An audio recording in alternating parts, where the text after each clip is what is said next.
ஹாட்ஸ்பாட்டோட press மீட்டில் இருக்கிறது வந்து ரொம்பவே ஹாப்பியாக இருக்குது. Thank you so much Vignesh bro for considering me for this role. Producer sir and Sixer Pictures எல்லாருக்குமே வந்து ரொம்ப ரொம்ப தேங்க்ஸ்.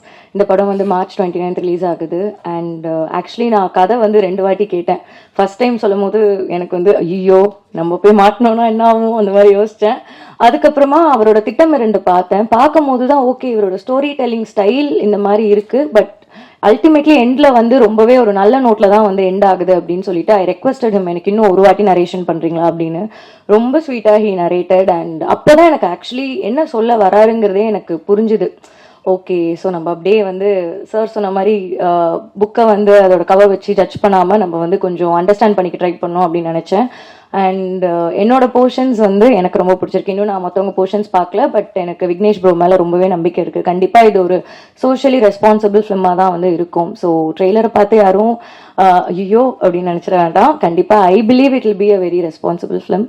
ஸோ கண்டிப்பாக பாருங்கள் அண்ட் உங்களோட சப்போர்ட்டை கொடுங்க. தேங்க்யூ.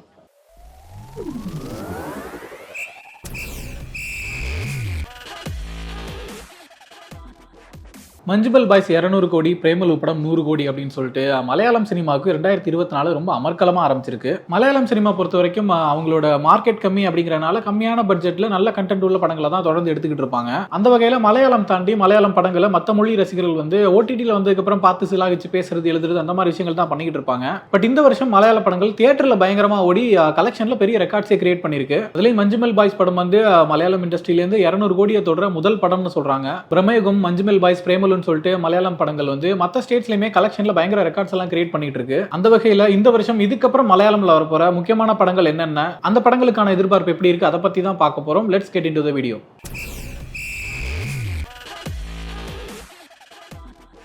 போன வாரம் அஞ்சக்கல்ல கொக்கன் அப்படின்னு சொல்லிட்டு ஒரு மலையாள படம் ரிலீஸ் ஆயிருக்கு. செம்பன் வினோத் ப்ரொடக்ஷன்ஸ்ல அவரும் இன்னும் பல நடிகர்கள் நடிச்சிருக்காங்க. இந்த படம் பத்தி நிறைய பாசிட்டிவ் ரிப்போர்ட்ஸ் தான் வந்துட்டு இருக்குது. எல்லாருமே இது ஒரு டிஃபரெண்டான தியேட்டர்கள் எக்ஸ்பீரியன்ஸ் அப்படிங்கிற மாதிரியான ரிவ்யூஸ் எல்லாம் கொடுத்துட்டு இருக்காங்க. நம்ம சேனல் வீடியோஸோட கமெண்ட்ஸ்லயுமே நிறைய பேர் இந்த படம் பாருங்க, ரொம்ப நல்லா இருக்கும், பார்த்துட்டு இந்த படம் பத்தி பேசுங்க அப்படின்லாம் நிறைய பேர் கமெண்ட் பண்ணியிருந்தாங்க. பட் அன்பார்ச்சுனேட்லி அந்த படம் இன்னும் சென்னையில ரிலீஸ் ஆகல. ஒன்ஸ் சென்னையில ரிலீஸ் ஆனதுக்கு அப்புறமோ அல்லது ஓடிடில வந்ததுக்கு அப்புறமோ நிச்சயமா அந்த படத்தை பார்க்கணும். அடுத்ததா கோட் லைஃப் படம் பிளஸி இயக்கத்துல பிருத்திவிராஜ் நடிச்சிருக்கிற இந்த படம் அடுத்த வாரம் வெளிவருது. இந்த படத்துக்கு ஒரு மிகப்பெரிய எதிர்பார்ப்பு இருக்கு.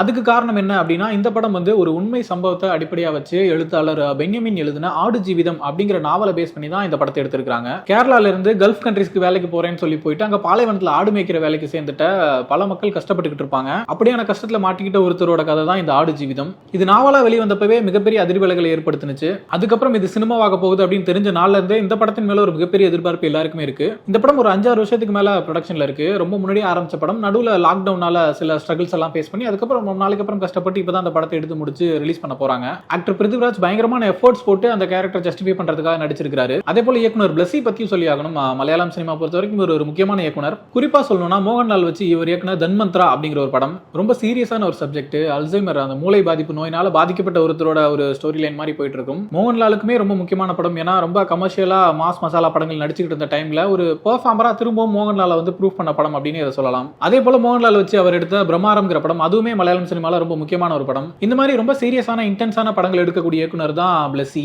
அவர் வந்து இந்த ஆடு ஜீவிதம் நாவலை வந்து படமாக்கணும் அப்படிங்கிற முயற்சியில வந்து கிட்டத்தட்ட 16 வருஷமா இருக்கிறாருன்னு சொல்றாங்க.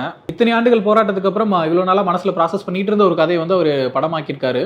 டெக்னிக்கலாவுமே இந்த படம் ரொம்ப ஸ்ட்ராங்கா இருக்கும். AR Rahman music, Srikanth Prasad editing, Rasool Pookutty sound design சொல்லிட்டு டெக்னிக்கலாவும் ரொம்ப ஸ்ட்ராங்கான படமா தான் இது இருக்கும். அடுத்த வாரம் March 29 வந்து தமிழ், தெலுங்கு, மலையாளம், கன்னடம், ஹிந்தின்னு சொல்லிட்டு 5 மொழிகள்ல இந்த படம் ரிலீஸ் ஆகுது. அடுத்ததா மலையாளம் சினிமாவோட சூப்பர் ஸ்டார்ஸான மோகன்லால், மம்முட்டி அவங்களோட படங்கள் என்னென்ன வருது அப்படின்னு சொல்லி பார்க்கலாம். ஃபர்ஸ்ட் மம்முட்டி பத்தி பார்க்கலாம். அவருக்கு இந்த வருஷத்தோட பிகினிங்லேயே பிரமயுகம் படம் ரிலீஸ் ஆச்சு. பெரிய ஹைப்போட வந்து அந்த படம் வந்து பயங்கரமான ரெஸ்பான்ஸ் வந்து இனிஷியலா கிரியேட் பண்ணுச்சு.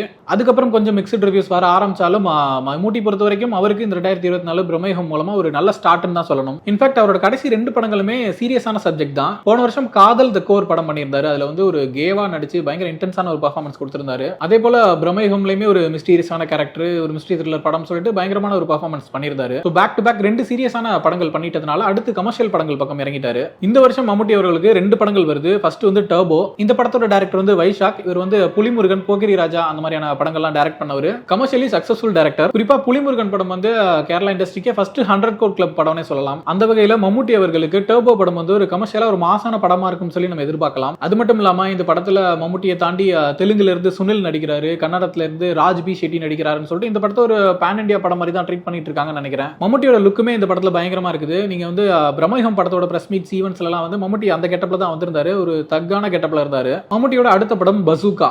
இந்த படத்தை வந்து டீனோ டெனிஸ் அப்படிங்கிற ஒரு டெபியூ டைரக்டர் தான் டைரக்ட் பண்றாரு. இந்த படம் பத்தி எந்த அப்டேட்டுமே இல்ல. நமக்கு தெரிஞ்ச ஒரே விஷயம் இது ஒரு ஆக்ஷன் த்ரில்லரா இருக்கும் அப்படிங்கிற ஒரு தகவல் மட்டும் தான் நமக்கு கிடைச்சிருக்கு. பசூகா, டர்போ இந்த ரெண்டு படங்களுமே ஷூட் முடிஞ்சு போஸ்ட் ப்ரொடக்ஷன்ல தான் இருக்கு. எந்த படம் எப்ப ரிலீஸ் ஆகுது அப்படிங்கிற அப்டேட்லாம் இதுக்கப்புறம் தான் நமக்கு கிடைக்கும். அடுத்ததா மோகன்லால் அவருக்கு வந்து இந்த வருஷத்தோட ஆரம்பத்துல மலைக்கோட்டை வாலிபன் ரிலீஸ் ஆச்சு. மிகப்பெரிய ஹைப்போட வந்த இந்த படம் வந்து அவங்க எதிர்பார்த்த அளவுக்கு சரியா போகல. கேரளாலாம் கிட்டத்தட்ட இந்த படத்தை டிசாஸ்டர்னே சொல்ல ஆரம்பிச்சிட்டாங்க. நானுமே இந்த படத்தை ரொம்ப பர்சனலா எதிர்பார்த்தேன். இயக்குனர் லிஜோ ஜோஸ் பிலிச்சோரியோட பெரிய ஃபேன் நான். அவரோட எல்லா படங்களும் எனக்கு ரொம்ப பிடிக்கும். அப்படி இருந்தும் இந்த படம் வந்து எந்த வகையிலும் எனக்கு ஒர்க் அவுட் ஆகலங்கிறது எனக்குமே ஆச்சரியமா தான் இருந்துச்சு. அந்த வகையில மோகன்லால் அவரோட அடுத்த படம் வந்து பரோஸ். இந்த படத்தை அவரே டைரக்ட் பண்றாரு. அதன் மூலமா மோகன்லால் அவர்கள் இயக்குனரா அறிமுகமாகிறாரு. இது ஒரு ஃபேண்டசி படம்னு சொல்றாங்க. இதுக்குள்ள விஎஃப்எக்ஸ் அனிமேஷன் ஒர்க்ஸ்லாம் நிறைய நடந்துட்டு இருக்கதாவும் சொல்றாங்க. இது வந்து மோகன்லால் அவர்களுக்கு 360வது படம். சோ L360 அப்படின்னு சொல்லிட்டு அவரோட ஃபேன்ஸ்லாம் அதை வந்து ட்ரெண்ட் பண்ணிட்டு இருக்காங்க. அடுத்ததா ஃபகத் ஃபாசிலோட ஆவேஷம். இந்த படத்தோட டீசர் சாங்ஸ் எல்லாம் பார்த்திருப்போம். ஃபகத் ஃபாசிலோட கெட்டப்பே ரொம்ப தக்கா இருக்குது. ஒரு இன்ட்ரெஸ்டிங்கான படமா இருக்கும்னு சொல்லி நம்ம எதிர்பார்க்கலாம். அது மட்டும் இல்லாம மாமன்னன்ல இருந்து ஃபகத் ஃபாசிலுக்கு தமிழ்நாட்டிலே நிறைய ஃபேன்ஸ் வந்துட்டாங்க.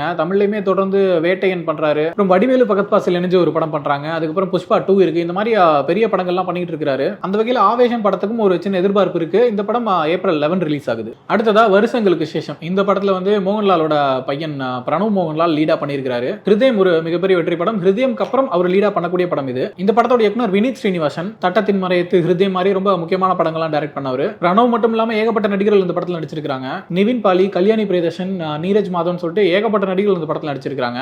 ஆக்டர் டைரக்டர் எல்லாமே ஹிருதயம் காம்போ அப்படிங்கிறதுனால இந்த படத்துக்கு ஒரு நல்ல எதிர்பார்ப்பு இருக்கு. அடுத்து டொவினோ தாமஸோட நடிகர். மின்னல் முரளிக்கு அப்புறம் டொவினோ தாமஸுமே ஃபுல் ஃபார்ம்ல இருக்காரு. தள்ளுமாலா 2018 சொல்லிட்டு அடுத்தடுத்து ஹிட் படங்கள் கொடுத்துட்டு இருக்காரு. ரீசெண்டா வந்து அன்வே ஷிப்பிங் கண்டதுமே நல்லா போச்சு. அந்த வகையில நடிகர் படமும் டொவினோ தாமஸுக்கு ஒரு முக்கியமான படமா இருக்கும். அது மட்டும் இல்ல வேற முக்கியமான நடிகர்களும் இந்த படத்துல நடிச்சிருக்காங்க. மஞ்சுமெல் பாய்ஸ்ல நடிச்ச ஸ்ரீநாத் பாசி, சௌபின் சாகிர் ரெண்டு பேருமே இந்த படத்துல நடிச்சிருக்காங்க. குழிக்குள்ள விழுறவர் அவர் காப்பாத்துறவர், அவங்க ரெண்டு பேருமே இந்த படத்துக்குள்ள இருக்காங்கன்றப்போ இன்னும் கூட இந்த படத்துக்கு ஹைப் அதிகமாகும். இவங்களை தாண்டி பாவனா, லால் இன்னும் நிறைய நடிகர்கள் இந்த படத்துல நடிச்சிருக்காங்க. இப்ப நம்ம பேசின படங்களை தாண்டி நிறைய படங்கள் இந்த வருஷம் வந்து மலையாளத்துல ரிலீஸ் ஆக இருக்கு. அதுல நீங்க எந்த படத்துக்கு அதிகமா வெயிட் பண்ணிட்டு இருக்கீங்க அப்படிங்கறத கமெண்ட்ல சொல்லுங்க.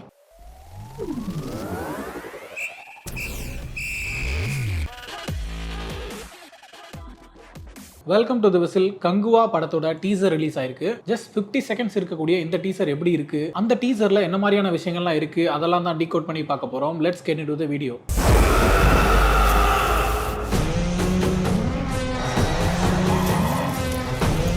இப்பெல்லாம் யாருமே டீசர் ட்ரெய்லர் அப்படின்னு சொல்லி சொல்றது இல்ல. கிளிம்ஸ், இன்ட்ரோ, ஷோகேஸ் அந்த மாதிரி புது புது பேர்கள் வச்சு தான் டீசர் ட்ரெய்லரை ரிலீஸ் பண்றாங்க. அந்த வகையில கங்குவாக்கு வந்து சிசில் அப்படின்னு சொல்லி தான் இந்த டீசரை நேம் பண்ணிருக்காங்க. இந்த டீசர் வெறும் 50 செகண்ட் தான் இருக்குது. ஆனா பாக்குறதுக்கு பயங்கர இம்ப்ரெசிவா இருக்கு. ஒரு மிரட்டலான டீசர்னே சொல்லலாம். வீடியோ ஆரம்பிக்கும் போதே brace your self for Kanguva world அப்படின்னு சொல்லி தான் ஆரம்பிக்கிறாங்க. அதுக்கேற்ற மாதிரி ஒரு புது வேர்ல்டே கிரியேட் பண்ணிருக்காங்க. டக் டக்னு மூவ் ஆகி போற சின்ன சின்ன ஷார்ட்ஸ் தான். பட் அந்த சின்ன சின்ன ஷார்ட்ஸ்ல கூட அவ்வளவு டெப்த் இருக்குது. ஒவ்வொரு ஷார்ட்லயுமே அங்க இருக்க மனிதர்கள், அவங்களோட பழக்க வழக்கங்கள், அவங்களோட உடைகள், ரத்தம் தெரிக்கிற மாதிரி அங்க நடக்கிற சண்டைகள், பனியும் நெருப்புமா அங்க இருக்கிற இடங்கள்னு சொல்லிட்டு ரொம்ப ஸ்டன்னிங்கான ஒரு டீசர்னே இதை சொல்லலாம். இந்த டீசர் ஸ்டார்ட் ஆனதுமே இதோட முதல் ஷாட்டே ஒரு கையில குச்சி வச்சுக்கிட்டு கருப்பு ட்ரெஸ் போட்டுக்கிட்டு ஒரு சில மனிதர்கள் நிக்கிறாங்க. அவங்களோட முகங்களை வந்து ஒரு துணியால மூடி இருக்கிறாங்க. ஒரு வித்தியாசமான கருப்பு ட்ரெஸ் போட்டுருக்காங்க. அவங்க கையில வச்சிருக்க குச்சி வந்து அவங்களோட உயரமா இருக்குது. அது மட்டும் இல்லாம அவங்களுக்கு முன்னாடி சின்ன குட்டை மாதிரியான ஒரு இடம், அதுக்குள்ள ஏதோ ஒரு உயிரினம் இருக்குது. அது பாம்பா இல்ல வேற எதுவுமா, முதலையா, எதுவுமே தெரியல நமக்கு. இந்த மாதிரி ஃபர்ஸ்ட் ஷாட்டே ரொம்ப மிஸ்டீரியஸா இருந்துச்சு. அடுத்ததா பைரேட்ஸ் ஆஃப் த கரிபியன்ல வர மாதிரி கடல்ல பெரிய பெரிய கப்பல்ல வந்து பாய்மர கப்பல் மாதிரி இருக்கு. அதுல வந்து ஒரு பெரிய குரூப் வராங்க. கப்பலுக்கு கீழே நிறைய பேர் நீச்சல் அடிச்சு மூவ் ஆயிட்டு இருக்காங்க. மேக்ஸிமம் வில்லன் கேங்கா இருக்க தான் வாய்ப்பு அதிகம். அதுக்கு அடுத்த ஷாட் தான் ஒரு பயங்கரமான ஷாட். எனக்கு ரொம்ப பிடிச்சிருந்துச்சு. மொத்த டீசர்லயுமே எனக்கு வந்து ரொம்ப பிடிச்ச ஷாட்னா அதுதான். பயங்கரமான ரெட் அண்ட் எல்லோ லைட்டிங்ல ஒரு இடம், அங்க ஒரு மரம் இருக்குது. அது உத்து பார்த்தா மரமே இல்ல, எலும்பு கூடால செஞ்ச ஒரு மரம் மாதிரி இருக்குது. அதுக்கு கீழே முழுக்க ரத்தமா இருக்கு. அந்த ரத்தத்துல சில பெண்கள் நடனம் ஆடிட்டு இருக்காங்க. அந்த இடத்த சுத்தி இருக்க மனிதர்கள் ஒரு பெரிய கோஷம் போட்டுக்கிட்டு இருக்காங்க. ஜஸ்ட் ஒரு செகண்ட் வரக்கூடிய ஷாட்டா இருந்தாலும் அது பயங்கர இம்ப்ரெசிவா இருந்துச்சு. அடுத்த ஷாட் தான் நம்ம ஹீரோ சூர்யாவோட என்ட்ரி. அவரோட ஃபேஸை காட்டல, ஒரு புலிக்கு முன்னாடி நின்றுட்டு இருக்காரு. பின்னாடி இருந்து வாழை உருவி தன்னோட தொடையில தட்டி வீசுறாரு. புலி உருமும் போது சூர்யா அப்படின்னு சொல்லி டைட்டில் போடுறாங்க. சூர்யா ஃபேன்ஸ்க்குலாம் பயங்கர கூஸ் பம்ப்ஸான மொமெண்ட்ஸா தான் இருந்திருக்கும். அதுக்கப்புறம் ஒரு ட்ரோன் ஷாட்ல வந்து மக்கள்லாம் ஒரு இடத்துல இன்னொரு இடத்துக்கு மூவ் ஆகி போற மாதிரியான ஒரு காட்சி ஒன்று வருது. அந்த இடம் ரொம்ப பசுமையாகவும் மலைகள்லாம் இருக்கக்கூடிய ஒரு இடமாவும் இருக்குது. அதுக்கப்புறம் ஒரு காட்டுக்குள்ள நிறைய கொன்று குவிக்கப்பட்ட உடல்கள் இருக்கு. ஒரு குரூப் வந்து இன்னொரு குரூப்பை சேர்ந்த மனிதர்கள் வந்து கொன்னு ஒரு இடத்துல குமிச்சுக்கிட்டு இருக்காங்க. அடுத்தது திரும்பவும் ரெட் அண்ட் எல்லோ பேக்ரவுண்ட்ல வந்து ஆண்கள்லாம் ட்ரம்ஸ் வாசிச்சுட்டு இருக்காங்க. அந்த ட்ரம்ல வந்து நிறைய எலும்பு கூடுகள்லாம் இருக்கு. அதை சுத்தி பெண்கள் எல்லாம் எல்லாம் கண்ணில் வித்தியாசமான முகமுடிகள் போட்டுக்கிட்டு நடனம் ஆடிக்கிட்டு இருக்காங்க. இந்த மாதிரி நிறைய சின்ன சின்ன ஷார்ட்ஸ். அதுக்கப்புறம் தான் ஹீரோ என்ட்ரி வருது. கையில ஒரு பெரிய மரத்தை எடுத்து 2-3 பேர் அடிச்சு துவம்சம் பண்ணிட்டு வால் வீசி சண்டை போட்டுக்கிட்டு ஒரு பயங்கரமான என்ட்ரி கொடுக்குறாரு. அதே போல இன்னொரு பக்கம் வில்லன் பாபி தியால் அனிமல்ல கூட வில்லனா பண்ணியிருந்தாரு. பாக்குறதுக்கே பயங்கரமா இருக்காரு. மண்டை ஓடு எலும்பு கூட எல்லாம் போட்டுக்கிட்டு கழுத்துல ஒரு மாதிரி மாலை மாதிரி போட்டுக்கிட்டு இந்த கப்பல்ல வரும்போது பயங்கரமான ஒரு சவுண்ட் ஒன்று கொடுக்குறாரு. ரொம்ப மிரட்டலா இருந்தாரு. இப்ப நம்ம பார்த்த விஷயங்களை வச்சு இந்த படம் விஷுவலா நமக்கு என்ன கன்வே பண்ணுது அப்படின்னு சொல்லி பார்த்தோம்னா, நம்ம இமேஜினே பண்ண முடியாத காலகட்டத்தில் நடக்கக்கூடிய ஒரு ஹிஸ்டாரிக்கல் படமா தான் இது இருக்கணும்.